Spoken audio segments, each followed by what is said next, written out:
Before the Indian Army can think about leaving Bangladesh, 93,000 Pakistani prisoners of war will have to be transported to India.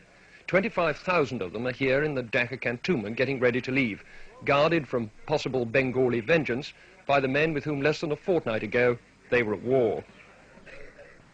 The Indian Army's Chief of Staff, General Sam Manekshaw, who's been paying a two-day visit to his troops in Dhaka, says that at the moment some 3,000 prisoners of war a day are being taken out of the country. He hoped that by the beginning of next month the daily average would be 10,000 and that in any case by the 15th of January all of them would be in Indian prisoner of war camps. By that date too, the General said, he would have reduced Indian armed forces here by 25,000. But they still can't all go home.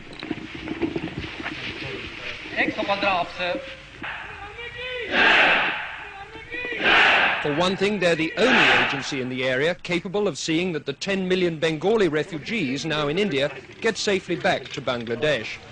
For another, Indian soldiers, no matter how much the Indian government likes to play this down, are the only people capable of keeping law and order here and protecting minority groups from Bengali retribution. In addition, the army is safeguarding the lives of those Bengalis who ran the civil administration for Pakistan. The Bangladesh government is setting up a war crimes tribunal to try Dr. Malik and his colleagues. Will the Indian Army be told by Delhi to hand them over? I asked Mr. D.P. Dar, Mrs. Gandhi's special envoy to Bangladesh.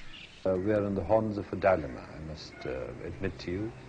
On the one hand, we do not want to do anything which is against the norms of international behavior.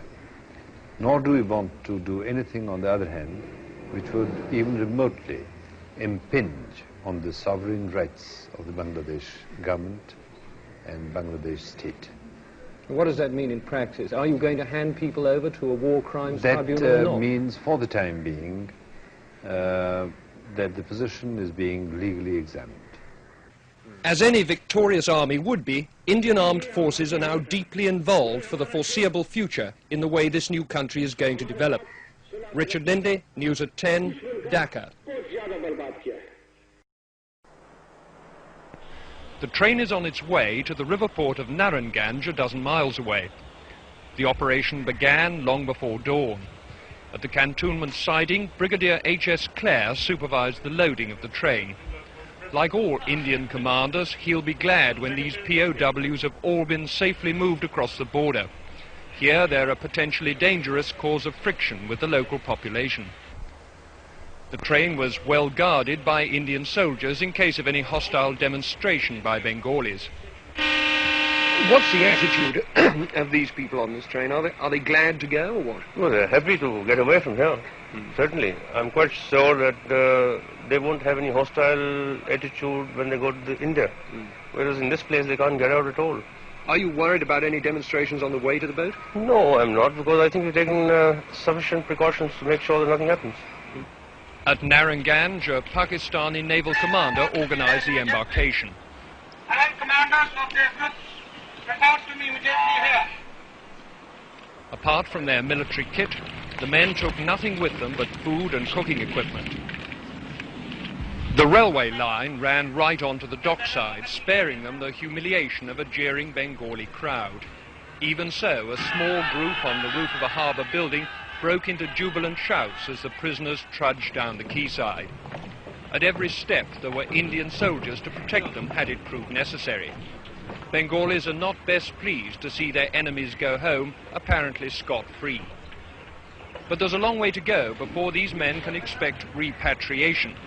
First, the 36-hour boat trip through the river system to Khulna, then a long journey across the border into West Bengal by train, and on to the prisoner of war camps on the Ranchi Plateau in Bihar. With the men go their families and the civilian employees of the Pakistan Army. But there's no indication yet that other West Pakistani civilians, like the police chief or even the staff of Pakistan International Airways, are going to be moved. For the moment, the emphasis is on getting the soldiers out before their presence here causes trouble. And because many are still being brought into Dhaka from outlying areas, there are now 33,000 people to be shipped down the river. For those Bengalis cheering on the roof there, it's another day to savour the sweet taste of victory. For these prisoners of war, the bitterness of defeat. What lies ahead of these men is nothing but a tedious journey and the boredom of prison camp routine. But at least now they've begun that long journey home. Richard Lindley, News at 10, Naranganj.